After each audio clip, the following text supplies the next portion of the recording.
What if learning Italian could feel as enchanting as a bedtime story? In this lesson, we're going to be diving into the world of Cappuccetto Rosso, Little Red Riding Hood, turning a beloved fairy tale into your secret weapon for mastering Italian grammar and vocabulary. But why is reading fairy tales one of the most effective ways to boost your Italian skills? Well, because they're short and packed with repetitive vocabulary and grammar patterns that naturally reinforce your skills without feeling like hard work. But these stories also offer a unique window into Italian culture, how Italians see the world, express ideas, and even idioms that they use in everyday conversation. So in this lesson, you'll see how classic phrases like c'era una volta, once upon a time, set the stage for storytelling. Discover the magic of diminutives like mantellina and cestino. You'll learn Italian idioms like fame da lupi, hungry as a wolf, that add flavour to your conversations.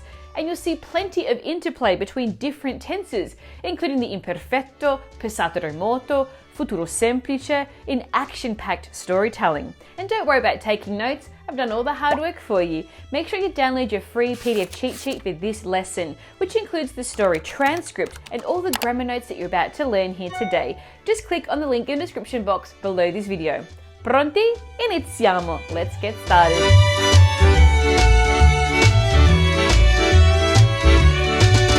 Now, the story of Cappuccetto Rosso is the story of a sweet little girl wearing a red velvet hood who bumps into a sneaky wolf on her way to visit her sick grandmother. Her adventure offers an important lesson about the dangers of trusting strangers, a timeless theme that has made this fairy tale a favourite for generations of parents and children alike. This story has roots in ancient folklore. Charles Perrault was the first to write it down in the 17th century. Then came the Brothers Grimm, who made it famous in the 19th century. Over time, different versions have popped up. Some where the wolf eats Cappuccetto Rosso, and others where the little girl is saved by a brave hunter. Now, for this analysis, we'll stick to the version with the happy ending. Now, before we begin the story, let's go through some essential words that will make it easier to understand. C'era una volta. Once upon a time. This classic phrase marks the beginning of many fairy tales in Italian, setting the stage for the adventure that's about to unfold. Cappuccetto Rosso. Literally, little red hood, with Cappuccetto. being the diminutive form of Cappuccio. meaning hood, and Rosso. meaning red. This is the nickname given to our young protagonist of the story because of the red cloak she wears. Nonna. This means grandmother. In Italian, this word is often used to evoke the good old days or humorously to describe something unglamorous. Examples include La torta della nonna. grandma's cake, which refers to comforting old-fashioned homemade desserts, or I mutandoni della nonna. grandmother's big underwear, which is a playful way to describe unsexy lingerie. Lupo. This means wolf. Now, in the story, the wolf is the villain, and in Italian culture, it becomes a symbol of all things scary and dangerous. Parents often use the expression, Il lupo cattivo. the bad wolf, to warn their children when they misbehave. The word lupo also appears in some Italian idioms, such as Fame da lupi. to be very hungry, Tempo da lupi. very bad weather, and In bocca al lupo. literally in the wolf's mouth, which is used to wish someone good luck in Italian. Then we have the term Bosco. meaning wood or forest. This word also makes its way into everyday Italian through colourful idioms. Now, one popular example includes Uccel di bosco. literally bird of the woods, which is used to describe someone who's hard to find, whether they're avoiding justice, such as in the expression on the run, or simply making themselves unavailable. Then we have the term Cestino. meaning little basket. This is the diminutive form of Cesto.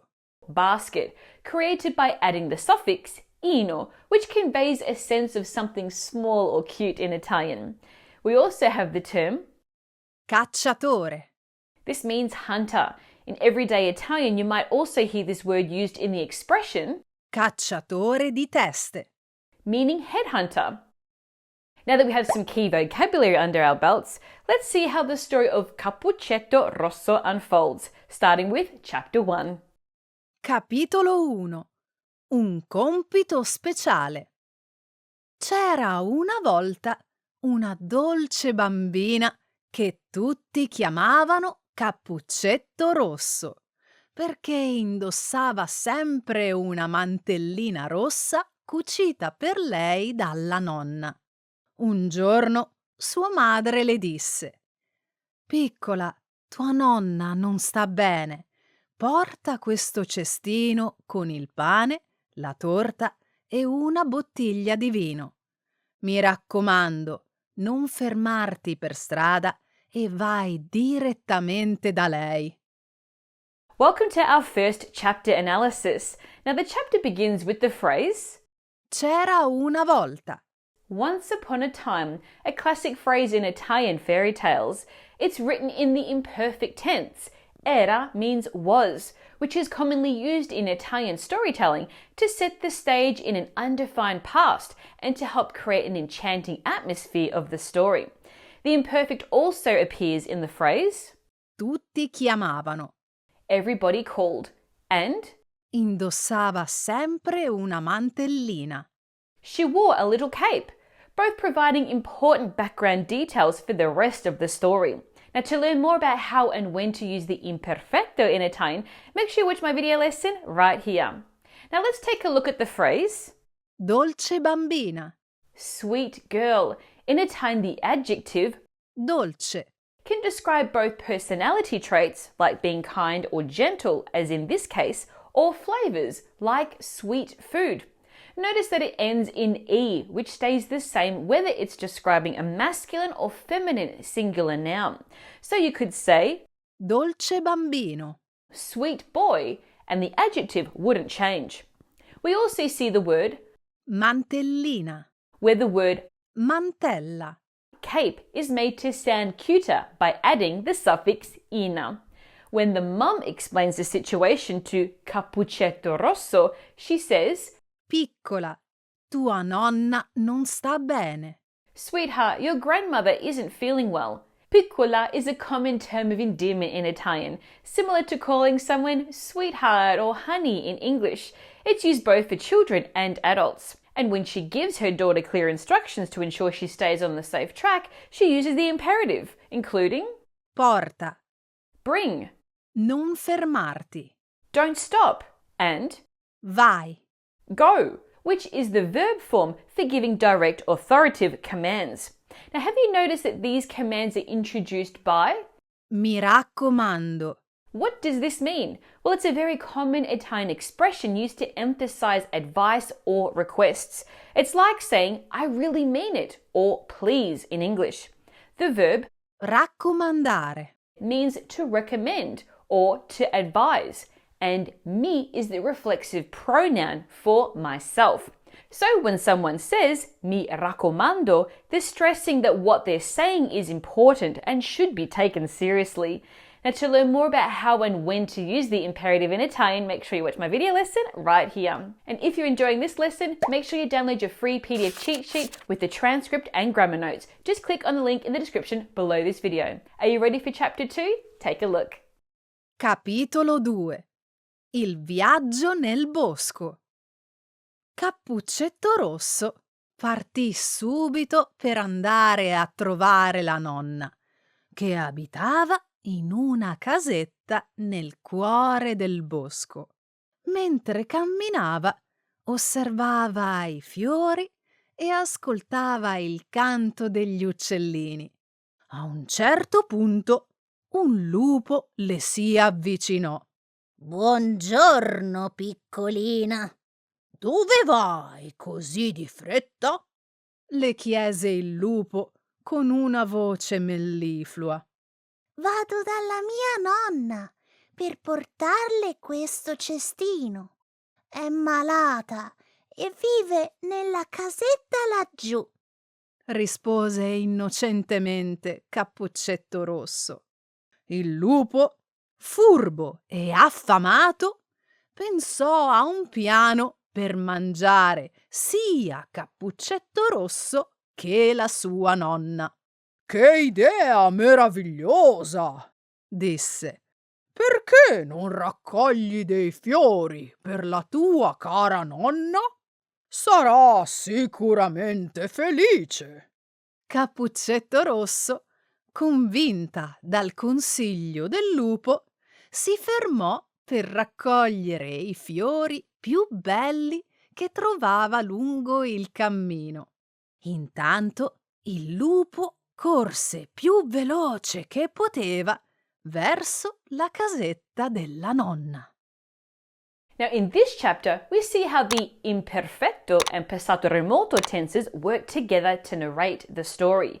The imperfetto provides context for what happens in the story, as seen in the phrases like Abitava in una casetta. she lived in a little house, or Osservava i fiori e ascoltava il canto. she was observing the flowers and listening to the singing. The passato remoto, on the other hand, is used to narrate specific events in the past that drive the story forward. For example, Cappuccetto Rosso partì. Little Red Riding Hood departed. Or, Il lupo pensò a un piano. the wolf thought of a plan. Another example of the passato remoto appears in the phrase, Un lupo le si avvicinò. which has a slightly more complex structure. The verb Si avvicinò. is the passato remoto form of the reflexive verb Avvicinarsi. to move close, and the reflexive pronoun si indicates that the subject, the wolf, is performing the action on itself, moving closer. Then there's the word le, an indirect object pronoun meaning to her, referring to Little Red Riding Hood. So when we put it all together, the sentence translates to a wolf moved close to her. Now, to learn more about how and when to use the passato remoto in Italian, make sure you watch my video lesson up here. Now, at the beginning of the chapter, we also see the expression Andare a trovare. which means to go visit. This phrase is specifically used for visiting people, like here in Little Red Riding Hood, who is going to see her grandmother. Now, don't confuse this with Visitare. which also means to visit, but this is used to refer to places. For example, you would say, Abbiamo visitato il museo. we visited the museum, or Ho visitato il Colosseo. I visited the Colosseum. Another interesting expression with andare, to go, shows up in the question, Dove vai così di fretta? where are you hurrying to? Here Andare di fretta. means to hurry, and it's a common way to describe rushing or being in a hurry in Italian. Next, we come across some diminutives, which are a common feature of everyday Italian. For example, Casetta. is a diminutive of casa, meaning house, where the suffix etta makes it little house. Similarly, Uccellini. comes from Uccelli. meaning birds, with the suffix ini turning into little birds. There's also Piccolina. which is a diminutive of Piccola. little, and it's often used as a term of endearment, like calling someone sweetie in English. Now, the wolf is described as having a Una voce melliflua. mellifluous voice. What does that melliflua mean? This adjective comes from the Latin mel, meaning honey, and it literally means honeyed. It is used to describe a voice that's excessively sweet, like someone trying too hard to be nice, but you know that there's something fishy going on. Finally, when the wolf is trying to locate her grandmother's house, he asks, Vive nella casetta laggiù? does she live in the little house down there? Laggiù. Is an adverb of place, meaning down there, formed by combining la for there and giù meaning down. Make sure you pronounce that double G, laggiù. Now let's take a look at chapter 3. Capitolo 3. Il lupo alla casetta della nonna. Arrivato alla casetta, il lupo bussò alla porta. Chi è? Chiese la nonna con voce debole. Sono io, Cappuccetto Rosso. Rispose il lupo imitandone la voce. Entra pure, la porta è aperta. Disse la nonna. Appena il lupo entrò, balzò sul letto e inghiottì la nonna in un solo boccone. Poi si vestì con la camicia da notte e il cappello della nonna. Si infilò sotto le coperte e aspettò Cappuccetto Rosso. Now, this chapter is rich in the passato remoto to make the story progress once more. For instance, in the sentence, Il lupo bussò alla porta. the wolf knocked on the door, we see the passato remoto form of Bussare alla porta. to knock on the door. Similarly, in Balzò sul letto e inghiottì la nonna. he jumped onto the bed and swallowed the grandmother, we have Balzò, from the verb balzare. to jump and Inghiottì, from the verb inghiottire. to swallow. The verb inghiottire is especially interesting because it has both a literal meaning, as seen here, and a figurative one, meaning to accept something difficult, like swallowing one's pride. And how did the wolf inghiotti swallow the grandmother, nonna, with a Boccone, mouthful? This word comes from bocca. meaning mouth, and refers to how much food you can fit in your mouth all at once. This is perfect for describing the wolf's greedy eating in the story. Another verb in the passato remoto is Si infilò sotto le coperte. he slipped under the covers, where Infilarsi. is a reflexive verb. This expression is commonly used to describe that cozy action of getting under the covers. Now let's focus on the phrase, Entra pure. what does pure mean? This little word can have different meanings depending on the context. It can mean to, also, or even it can be used as a conjunction to mean even if. In this phrase, pure is used to encourage the wolf to enter, similar to saying please in English. So, entra pure could be translated as please come in. Now be careful with the pronunciation though. The stress is on the first syllable, pure.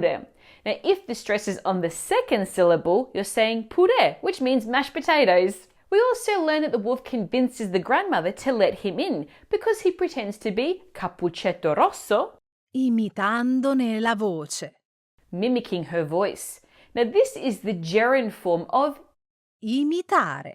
meaning to mimic, combined with the pronoun ne, which replaces of her. In Italian, pronouns are usually attached to the end of verbs in the gerund form, making the sentence compact and fluid. Are you enjoying this lesson? Don't let the learning stop here. Make sure you download your free PDF cheat sheet, which you'll find in the link in the description below. It includes all the grammar notes and transcript from today. Are you ready for chapter 4? Take a look. Capitolo 4.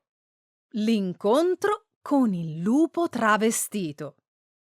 Dopo qualche tempo, Cappuccetto Rosso arrivò alla casetta, portando con sé il cestino e un mazzo di fiori. Bussò alla porta. Chi è? Chiese il lupo, cercando di imitare ancora la voce della nonna. Sono io, Cappuccetto Rosso. Ti ho portato il cestino. Entra pure, cara. Sono a letto perché non mi sento bene. Rispose il lupo. Cappuccetto Rosso entrò e si avvicinò al letto. Qualcosa però sembrava strano.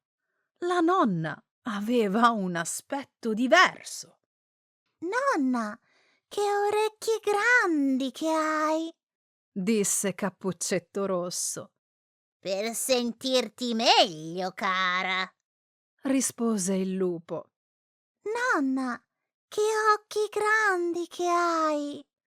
Per vederti meglio, cara. Nonna, che mani grandi che hai. Per abbracciarti meglio, cara. Nonna, che bocca grande che hai! Per mangiarti meglio! Gridò il lupo, saltando giù dal letto. Now, this chapter opens with the phrase, Dopo qualche tempo. after some time, where Qualche. is a common indefinite adjective in Italian. It's always followed by a singular noun and translates to some. Cappuccetto Rosso arrives at her grandmother's house, Portando con sé. carrying with her a little basket and flowers. Portando. Is the gerund form of the verb portare, to bring or to take, and se is the third person reflexive pronoun, meaning himself, herself, or themselves. Altogether, Portare con sé. translates to take with oneself. When the little girl knocks at the door, the wolf disguised as the grandmother calls Cappuccetto Rosso. Cara. Now, this is another lovely term of endearment, which translates to dear in English. But Cappuccetto Rosso immediately notices that something's not right. La nonna aveva un aspetto diverso. What is aspetto? It might look like the first person singular form of Aspettare. the verb that means to wait, but here it's actually a noun meaning look or appearance. So the sentence translates to Grandma had a different appearance. Finally, let's take a closer look at Cappuccetto Rosso's observations, such as Che occhi grandi che hai. what big eyes you have, or Che mani grandi che hai. what big hands you have. This structure with the double che for that is used to emphasize the characteristic being described, showing surprise or amazement. The first che introduces the exclamation, like saying what in English, while the second one connects the descriptive phrases Occhi grandi. Mani grandi. to the verb I, making the whole sentence more emphatic. Are you ready for chapter 5? Take a look. Capitolo 5. La salvezza. Il lupo si preparò a divorare anche Cappuccetto Rosso, ma proprio in quel momento un cacciatore che passava vicino alla casetta sentì le urla. Entrò di corsa, vide il lupo e lo colpì con il suo fucile, liberando così Cappuccetto Rosso. Il cacciatore, vedendo che il lupo aveva una pancia enorme, capì che la nonna poteva essere ancora viva. Aprì la pancia del lupo con un coltello e con grande sollievo la nonna saltò fuori sana e salva. Per punire il lupo, riempirono la sua pancia di pietre e lo rimandarono nel bosco, dove non avrebbe più fatto del male a nessuno. Now, at the beginning of this chapter, the wolf is about to Divorare. devour Cappuccetto Rosso. But what does divorare actually mean? It's not just about eating, it's eating with intense hunger, as if you can't stop yourself. You might even use it figuratively, like in the expression Divorare un libro. to devour a book, which means you're so absorbed in the story that you can't put the book down. Next, the hunter hears Le urla. the screams and uses his Fucile. rifle to shoot the wolf. Now, don't confuse Fucile. with Fusilli. while they sound very similar, fusilli are the delicious spiral-shaped pasta. So one is for hunting and the other one is for eating. He also uses his Coltello. to cut open the wolf's Pancia. belly. Coltello means knife, but it also appears in a few interesting idiomatic expressions in Italian. For example, Avere il coltello dalla parte del manico. literally to have the knife by the handle. This means to be in a position of power or advantage. Another fun expression is Nebbia che si taglia con il coltello. literally fog you can't cut with a knife, which is used to describe thick or dense fog. When the grandmother jumps out of the wolf's belly, everyone feels sollievo, Now, this is the word for relief in Italian. It comes from sollevare, which means to lift, conveying that feeling of a weight being lifted. You may have already heard the expression tirare un respiro di sollievo, to breathe a sigh of relief, which is what Italians say when that feeling of relief comes after a stressful or scary situation is over. And how's Grandma? Well, she's now sana e salva. This is a classic expression used in fairy tales and stories to indicate that someone has made it through a tough or dangerous situation safely. It's like saying safe and sound in English. Finally, after the hunter filled the wolf's belly with Pietre. stones, we learned that Non avrebbe più fatto del male a nessuno. he would no longer hurt anyone. Now, this phrase is interesting for two reasons. First, it includes the expression Fare male a. which means to hurt someone. Second, the verb avrebbe fatto is in the past conditional tense, which is used to convey that something could have happened in the past but didn't. In this case, it means that the wolf might have hurt someone again, but thanks to the hunter, he didn't. Now, to learn more about how and when to use the conditional in Italian, make sure to watch my video lesson right here. Are you enjoying this lesson? Don't let the learning stop here. Make sure you download your free PDF cheat sheet, which you'll find in the link in the description box below this video. Are you ready for chapter 6? Let's jump in. Capitolo 6. Cappuccetto Rosso torna a casa. Cappuccetto Rosso abbracciò forte la nonna, promettendo di non disobbedire più alla madre. Tornò a casa sana e salva, ricordando per sempre l'importanza di seguire i consigli degli adulti e di non fidarsi degli sconosciuti. The first thing Cappuccetto Rosso does is Abbracciò forte la nonna. she hugged her grandmother tightly, where Abbracciò. is the passato remoto form of Abbracciare. to hug. This verb comes from Braccio. meaning arm, and it literally means to circle someone with your arms, which perfectly captures the closeness of a hug. Cappuccetto Rosso does this Promettendo di non disobbedire più alla madre. promising to never disobey her mother again. The verb Disobbedire. means to disobey, and it's formed by adding the prefix dis to obbedire, to obey, which flips the meaning to its opposite. Also notice that disobbedire is followed by the preposition a, indicating who is being disobeyed. In this case, la madre, the mother. Finally, the little girl understands the importance of listening to the advice of adults, especially Non fidarsi degli sconosciuti. don't trust strangers. Fidarsi. Meaning to trust is a pronominal verb, which means it's combined with a pronoun that changes the meaning of the basic verb, in this case, fidare, to trust, but doesn't have a grammatical function on its own. Fidarsi is usually followed by the preposition di, of. So why do we see degli here? Because Sconosciuti. strangers is a masculine plural noun, and it needs the partitive article degli, which is the contracted form of di plus gli, of the. Now, what lessons can we learn from the story of Cappuccetto Rosso? Well, this adorable little girl makes the simple mistake of ignoring her mum's advice and ends up trusting a sneaky wolf that appears out of nowhere. Her wild adventure through the woods is a big reminder to listen to the people who care about us, especially our parents. They have more life experience and usually know what's best for us. Her story also teaches us to always stay alert and be cautious.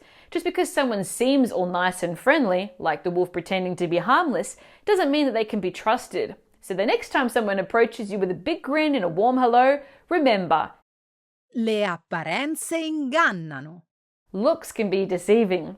Now, to continue your journey and to help you practice everything you've learned here today and to get your copy of the transcript and grammar notes, make sure you download your free PDF cheat sheet for this lesson, which you'll find in a link in the description box below this video. If you enjoyed this lesson, then you'll love Intrepid Italian, my series of online self-paced video courses that break down everything you need to know about Italian using my unique 80-20 method. More details in the description below. Now, if you enjoyed this lesson, don't miss my lesson on how to use all 15 tenses in Italian by watching this video here. And if you're still stuck with Italian word order and sentence structure, make sure you watch this lesson right here. In the meantime, hit that like button, subscribe to my channel, and turn on those notifications so you get an alert when I post more video lessons like this one. Until next time, ciao!